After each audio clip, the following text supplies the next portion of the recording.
జగన్మోహన్ రెడ్డి గారు చేసిన అప్పు ఒకసారి పరిశీలించండి. చంద్రబాబు నాయుడు గారు చేసిన అప్పును ఒకసారి పరిశీలించండి. వీళ్ళు ప్రజలకు సంక్షేమ పథకాలు అందించకుండా, ప్రజలకి కావలసిన సదుపాయాలు కల్పించకుండా, అరాకొరా ప్రభుత్వం నడిపించుకుంటా వీళ్ళు మరి ఇవి ఎట్లా వీళ్ళు మేము ఇంతవరకు అప్పు చేసామని చెప్పగలుగుతున్నారు? అది ఎంతవరకు కరెక్టు?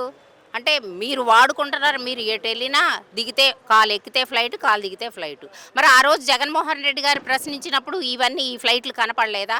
ఇప్పుడు మీరు తిరుగుతుంటేనే ఫ్లైట్లు అంటే మనం చేస్తేనేమో శివ పూజ, వేరే వాళ్ళు చేస్తే ఏదో అంటారు కదండి. అట్లా ఉంది మరి చంద్రబాబు నాయుడు గారి కూటమి ప్రభుత్వం.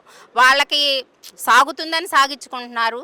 బుద్ధి చెప్పే రోజులు ఖచ్చితంగా ప్రజలు దగ్గరలో ఉన్నాయని మళ్ళీ ఒకసారి చంద్రబాబు నాయుడు గారు కూటమి ప్రభుత్వానికి మళ్ళీ మా వైసీపీ పార్టీ తరఫున మేము గట్టిగా తెలియపరుస్తున్నాం. అట్లనే మీ ఇప్పుడు జనసేన ఎమ్మెల్యే గారు చేసిన భాగవతాన్ని దీన్ని ఎలా చూస్తారండి? అయితే దీన్ని పవన్ కళ్యాణ్ గారు కూడా ఏం సమాధానం చెప్పకుండా కారుకి వెళ్ళిపోయారు. దీన్ని ఎలా చూస్తారు? పవన్ కళ్యాణ్ గారే సపోర్ట్ చేస్తున్నారు కదా. అయ్యా అట్లాంటివే కదా పవన్ కళ్యాణ్ గారికి ఇష్టం.